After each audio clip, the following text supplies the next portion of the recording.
is absolutely fantastic. Because what you find here in the first four verses, I'm a little loud, Sally. I'm a little loud. The first four verses just tells you everything about Jesus Christ. If you study just the first four verses, it will tell you everything about Christ. I mean, it goes through his whole life. Have you been doing your reading? You doing your readings? Yes. Make sure you're doing your readings. And I want you to really contribute. In a Bible class, for me, it is talking. I don't want to sit here and lecture. I have enough notes to go until I have to preach. So I need to go through this kind of, not quickly, but we're going to pretty much move and groove a little bit. But we are going to get through chapter 1. And if we don't, that's okay. All right, so let's go ahead and just read the first four verses, and then we're going to talk about that. And then 5 through the 14, he's really talking about how Jesus is so much superior to the angels. So look at the first four verses with me. Long ago, at many times and many ways, God spoke to our fathers and prophets. But in the last days, he has spoken to us by his Son, whom he appointed heir of all things, through whom also he created the world. He is the radiance of the glory of God and an exact imprint of his nature, and upholds the universe by his word of his power. After making purification for sins, he sat down at the right hand of the Majesty on high, having become much superior to the angels, as the name of he has inherited is more excellent than theirs. Is that not incredible? In 3 verses, he covers Jesus Christ. You can close it here and go, that's it. That's how powerful 3 verses are. But I want to pull out, obviously, we're going to talk about a few things. And the first thing I really want to pull out is in verse 1. And I know I'm kind of going backwards here, but I really want you to understand that God spoke.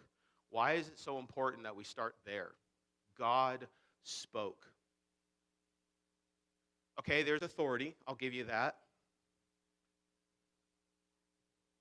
Okay, authenticity. Okay, so it was God, it's his inspiration.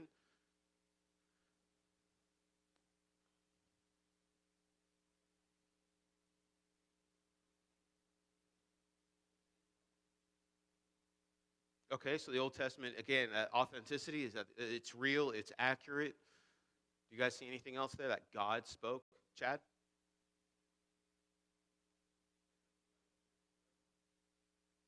Man, that's what I have in my notes. When you realize that God spoke to his people, why do you talk to your family? Why do you talk to your kids? There's a relationship there, right? So God spoke. There is a relationship between God and his people. He just didn't start our nation. He just didn't start creation, walk away and go, okay, we'll just see what happens. Good luck, right? All the way through, of course, the nation really doesn't happen until Moses. We'll talk about that in a moment. But he just doesn't let them do what they want. He's there with them all the way through. And he has that relationship. He's speaking to them.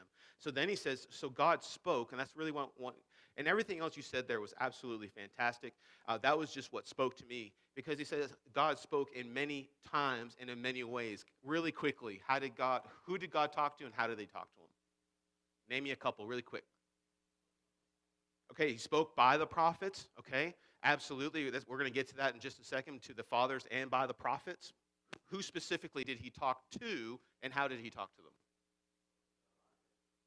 Okay, Elijah, he's in the cave, and there's a whisper. Everything else went by, then the whisper, then he heard the voice, and he comes out, talks to God. Anybody else? Moses, the burning bush. I'm sorry? Abraham, absolutely. How did he talk to Abraham?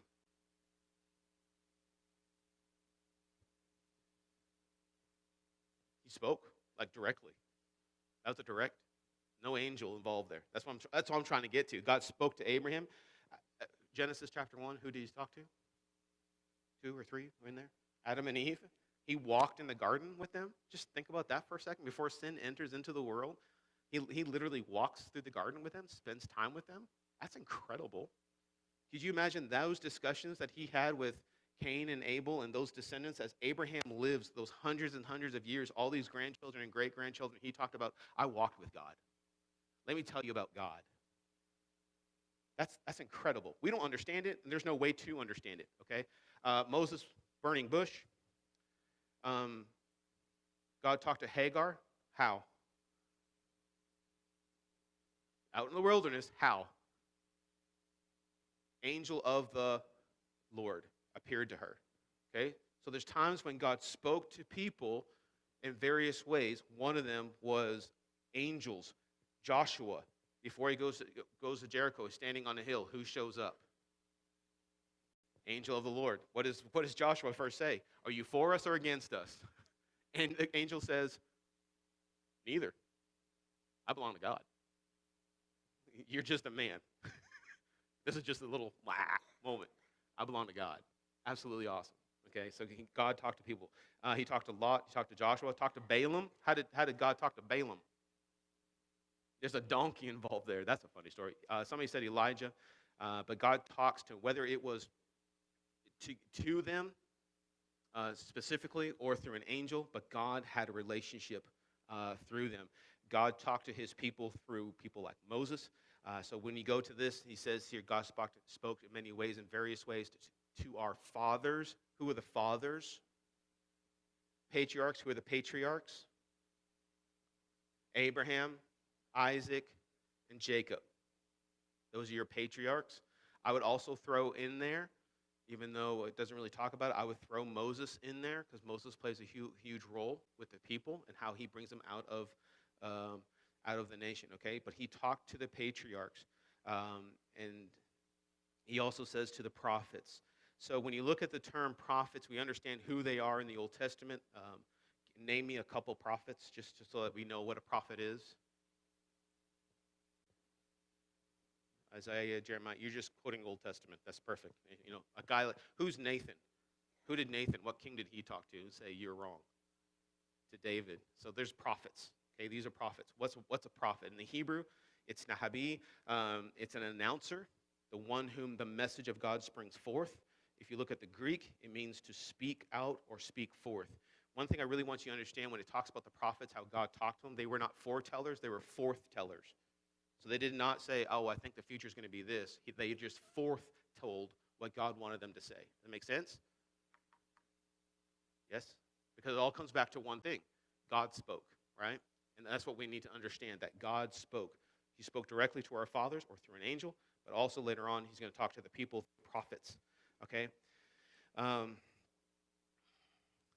of the things, oh, what happened? Okay. One of the other things I want you to understand is it's very important there is another one who's going to come and speak, and that's what we're going to get into, verse 2. But these last days, he says, listen, God spoke. There was a relationship here, and he used, it was one-on-one. It was through his angels. It was through his prophets, or even his kings. And he says, there was a moment here. This is how God spoke. But now there's another one who's going to be speaking to us.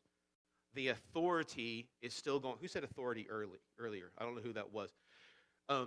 This authority is now not back here in the Old Testament. You understand how that worked, but it's now going to change to someone else. Someone else is speaking that we need to listen to. But now in these last days, he has spoken to us by his Son. Last days. What is he talking about when he says these last days? It does not imply that the world is coming to an end. Okay? So what are the last days? The days of Jesus, okay?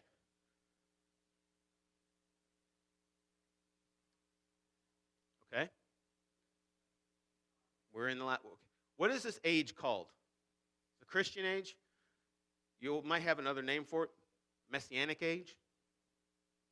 Yeah, you can say New Covenant if you like, but it's the Christian age or the Messianic. What was the age before that? Huh? It was a Mosaic. It's the law and prophets. What was the age before that? It was the patriarchal age. Okay? So you start with the patriarchs. Oh, we already talked about in verse 1. Still in verse 1, went to the Mosaic age, which God is going to give the law to Moses to give to the people. So you have Mosaic age, law and prophets. Now we're in the Messianic age. We're under Christ, or the Christian age. Okay? So these last days, he's talking about the age, what's going on right now. And a lot of people, I read some people like, oh, the end is coming, the end is near. Okay, only God knows that, so stop writing about it and just live right, okay? Okay? I'm sorry, Putin is not the Antichrist. Okay, Hitler wasn't the Antichrist. Maybe he was a Antichrist. That's just somebody against God. I'll give you that. Okay? Stop putting things in Scripture. Okay? Sorry, that side note. Back into Hebrews. Here we go. I said that. I said all that. Very good. It was spoken to us by his Son. Now, this is important to me. When he comes to this point, he says, in the last days, he's spoken to us by his Son. Now, everything is now, verse 2, the rest of verse 2, 3, and 4 is all going to point back to this one thing. So if you pen or highlight or something, I would circle Son at this point. Okay? By his Son. Now, tell me something. What does Son, why is it so important that he uses the word Son here? What does that signify?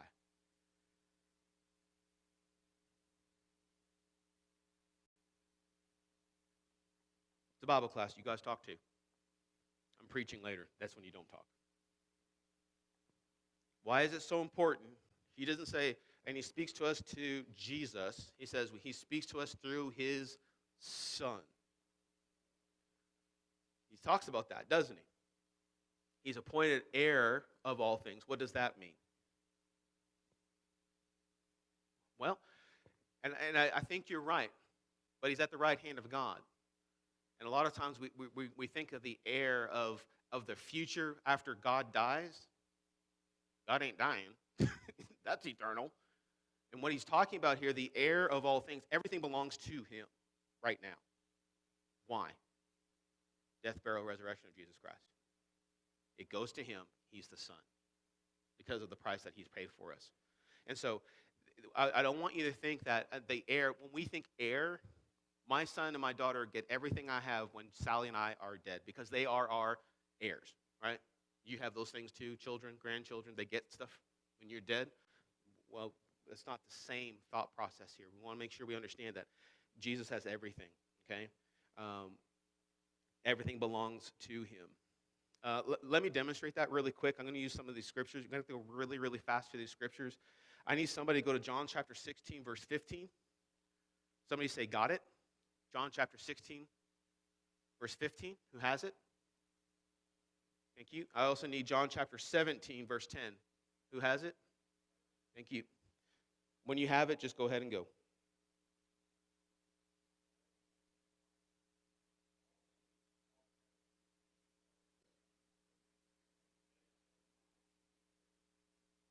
Okay, so everything I have is the Father's. Everything of the Father's is mine. Okay, now when you go to chapter 17, this is a prayer. Remember that the prayer, and this is the part that he's talking about the apostles that God has set aside for him. Go ahead and read it.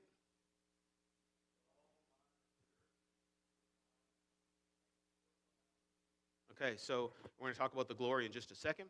But he says, everything that you've given me is yours. Everything that's, it goes vice versa. Yes. I have that in my notes. 16, verse 15. 17, verse 10. Okay? So he's heir of all things. Everything belongs to him, just as everything belongs to God. I want you to understand that. What else comes with the Son? Why do we need to listen to the Son?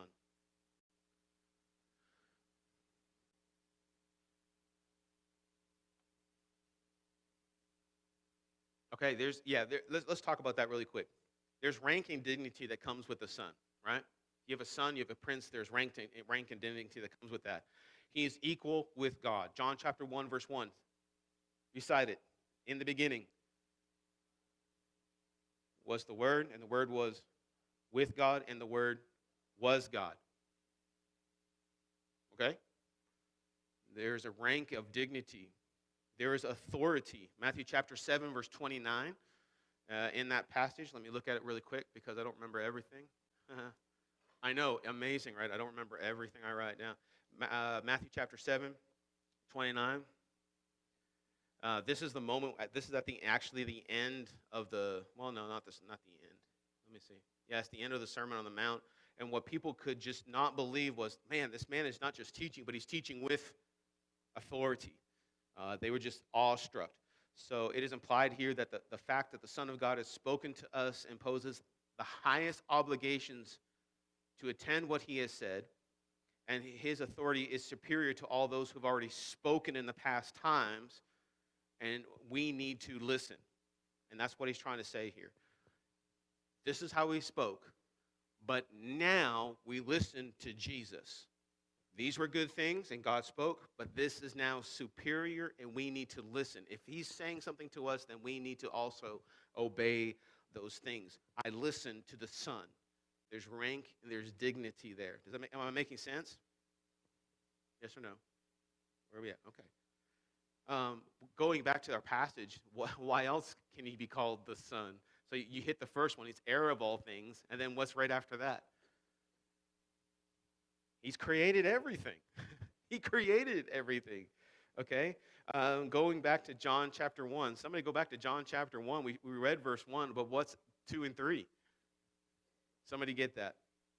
John chapter 1, verses 1 through 3.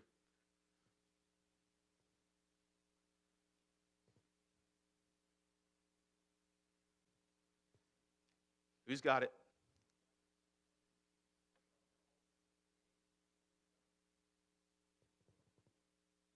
Yeah. Nothing was made without him. It was through him. He created all things. And all things, if you're going to create it, then it's yours. That's yours, right? If I create something, that's mine. Okay? For by him, this is Colossians chapter 1 and verse 16. For by him all things were created in heaven and on earth, invisible and invisible, whether thrones or dominions or rulers and authorities. All things were created through him and, finish it, for him. Is that incredible? So why should I listen to the Son? Look around. He created it. You want to talk about power? You want to talk about authority? It demonstrates the power created. He is the creator of all these things. Therefore, we belong to him. The world here actually means the ages, all of the ages. Bruce wrote the whole created universe and space and time is meant here. Everything. He created. So maybe I should listen to that guy. You know what I'm saying? And so he created all things. I'm just excited. The next one I just absolutely love. What's the next reason why we should listen to the Son?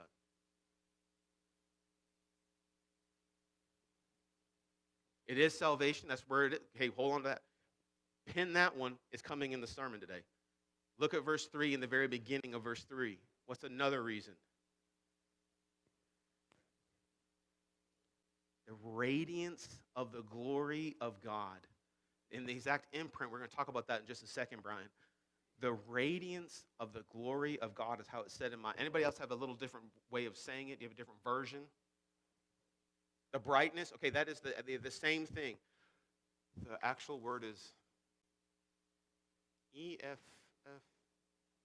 I don't remember. Maybe it's in my notes. Yes, the reflected splendor. It's the brightness of it.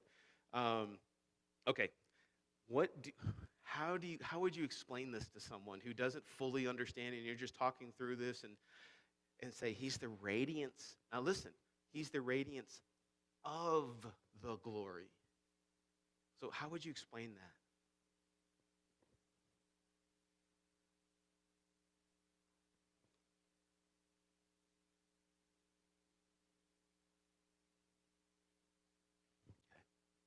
When you're looking at Jesus, you're looking at God, okay? Anybody else?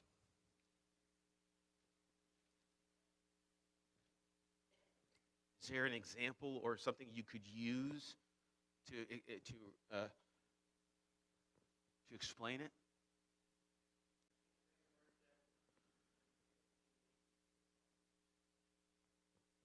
How about right here?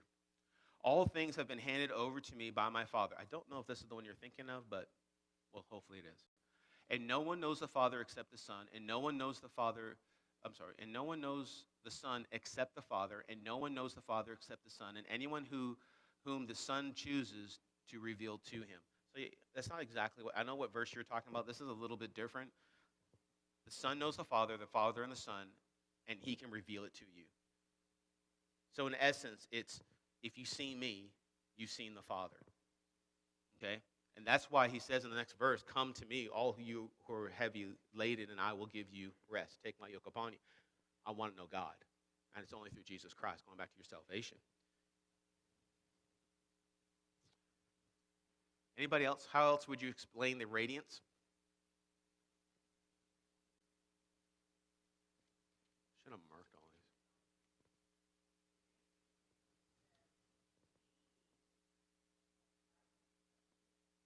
Sure. I love it. I love it. Hmm. Yes. Steve, I think this might be it. And the Word became flesh and dwelt among us, and we have seen the glory of the only Son from the Father, full of grace and truth. We're going to talk about that a little bit today. I love it. For me, the way I thought about it this week of how I tried to explain it. There's a sun, right? It's kind of shining through these windows.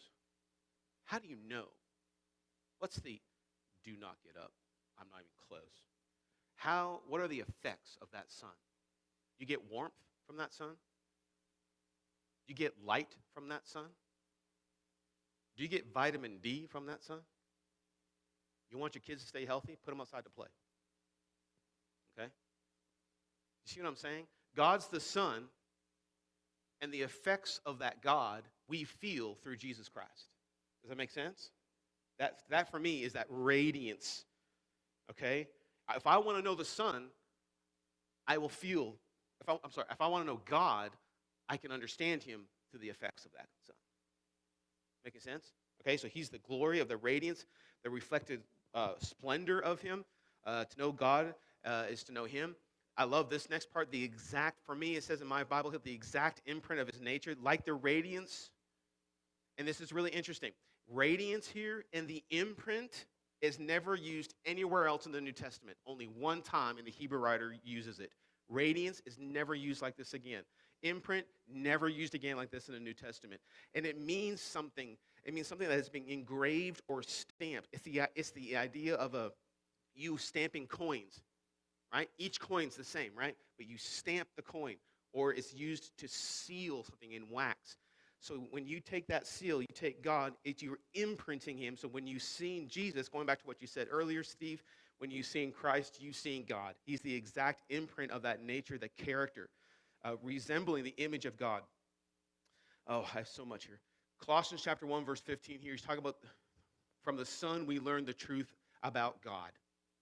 The nature here is the foundation. It's the substructure of God, is what he's talking about here. And you can know who God is. To some point in our thinking, of man thinking, we can come to understand some of the nature of God. John chapter 14, 7 through 9. I'm going to keep going here really quick. If you have to go, that's fine. Oh, no. It's only 10. Okay, you just got excited to get your Bible. Okay. Next thing, I need to go through this. Next thing we say, why do we need to listen to the Son? He upholds the universe by his word and of his power. Is that not incredible? I know I keep going back to John, but Genesis chapter 1, how does God create? He speaks it. He spoke it into existence. Now remember what John told us already. He's the Word, and it came through him and for him, but it was spoken. I mean, that's powerful, isn't it? If you could just speak and it's created. And he says it's that power, that word. Going back again, you can write down here Colossians chapter. Let's just read it really quick. You know, if we have to go longer, so be it.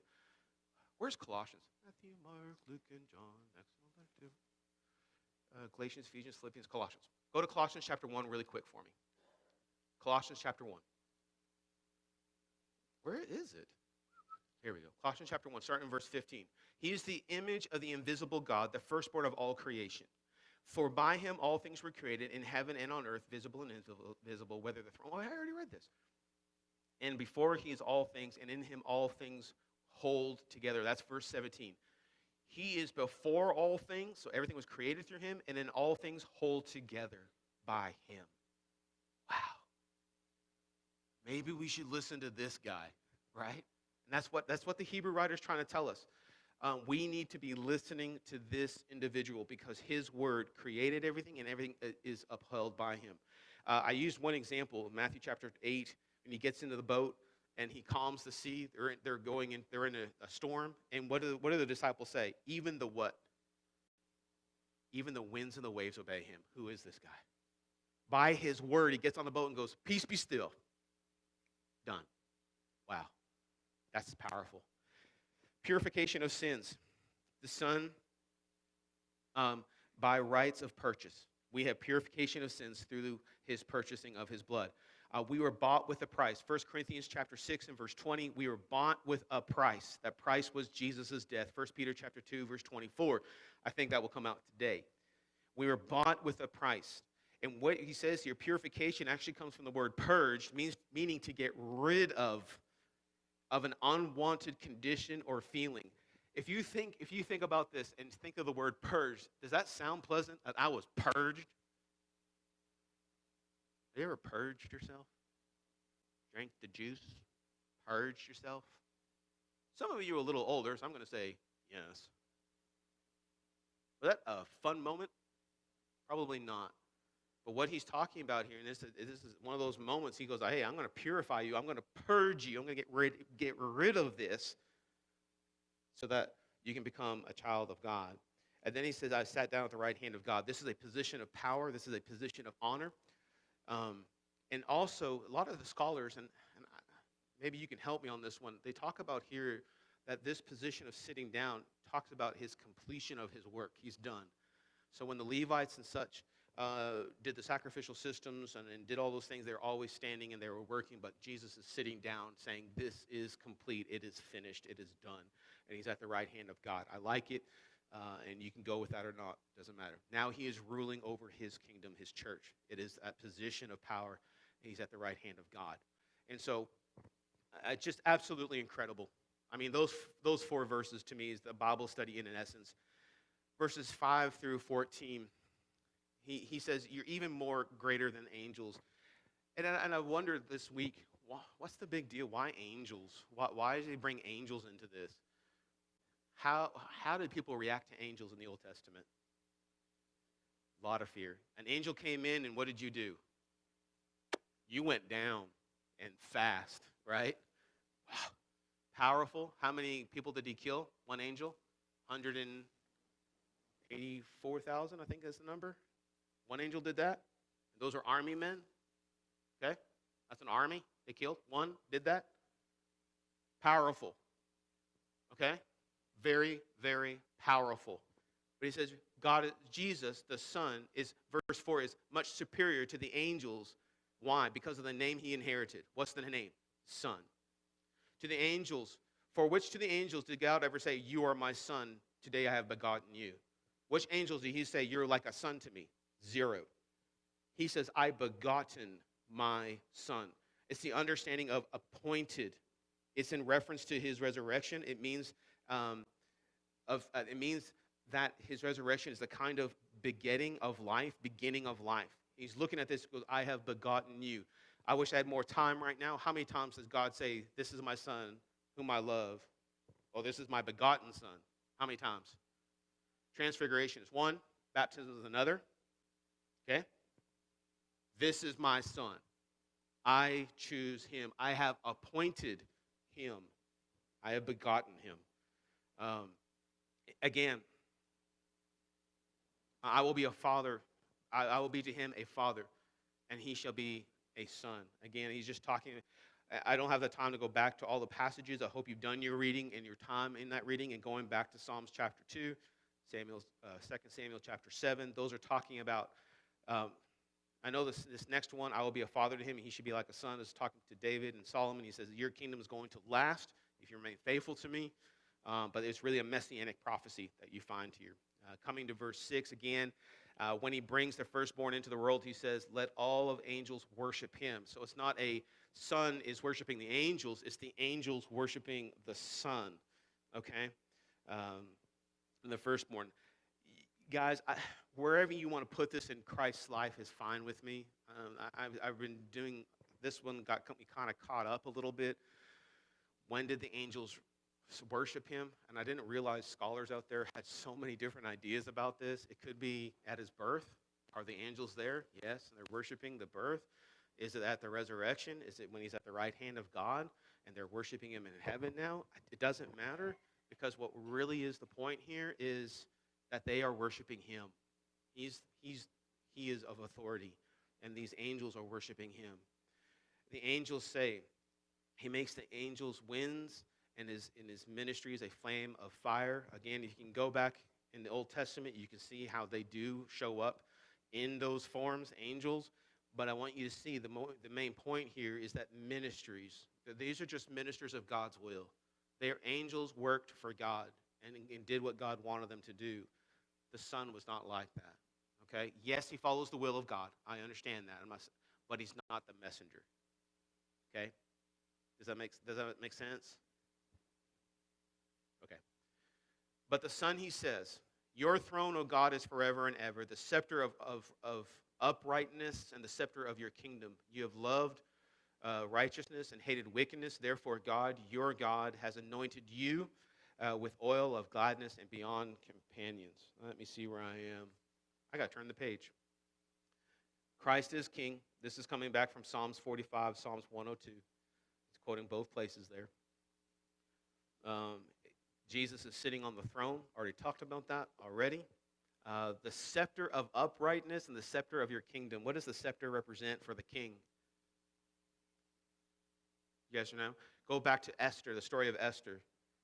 She walks in, and if he doesn't raise the scepter, what happens to Esther? Dead.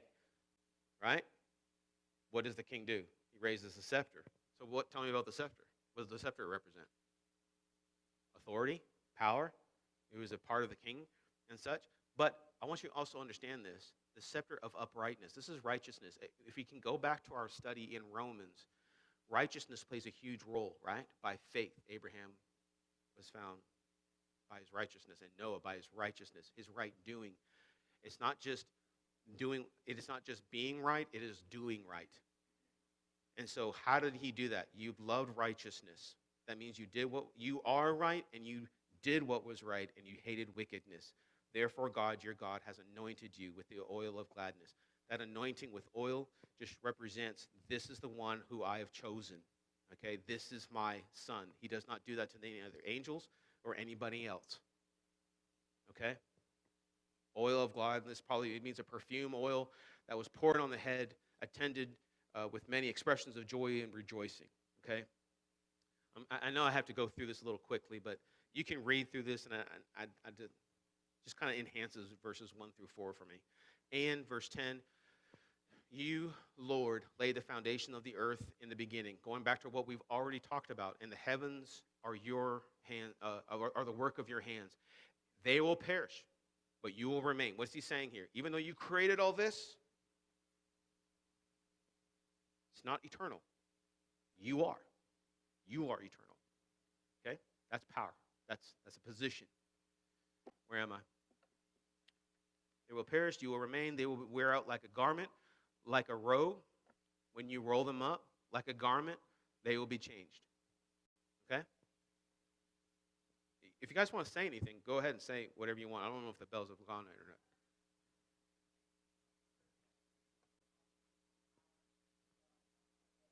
not. Mm-hmm.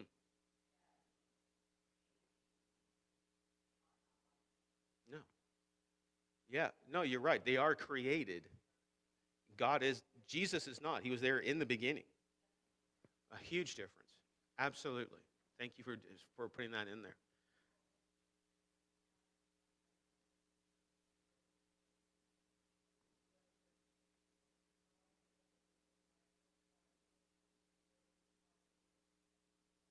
Yeah, that's First Peter.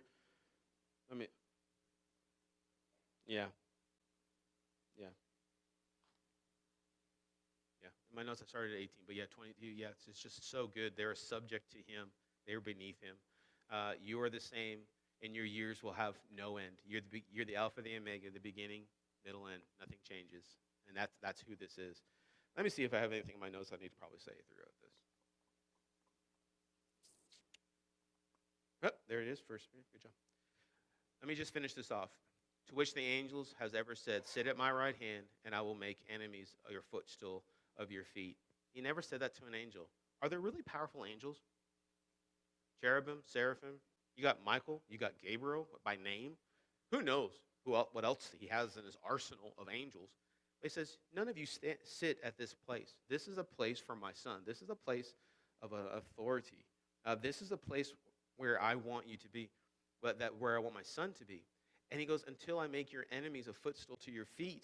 You know, this is actually going back to an ancient custom That when you brought back your enemy, you would put him on the ground, you put your foot on his neck and say, I won. And that's what Jesus does. Who does he put his foot on? Satan. Say it out loud. Say it proud. Thank God. He goes, I win. I win. That's a footstool at your feet. I didn't really realize that until I read about that. They are not all. Are they not all ministering spirits? Again, it's going back to ministering spirits of verse 7, sent out to serve for the sake of those who are inherit salvation. And so he goes, are they not just minister spirits? Are they not at the disposal of God? Yes. Okay. Anything you guys want to add? We did really good. I didn't think we were going to get through it all. I was just going to leave it with you, but we did. Good job.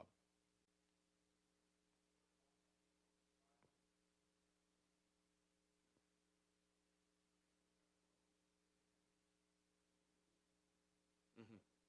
Yeah. Yeah.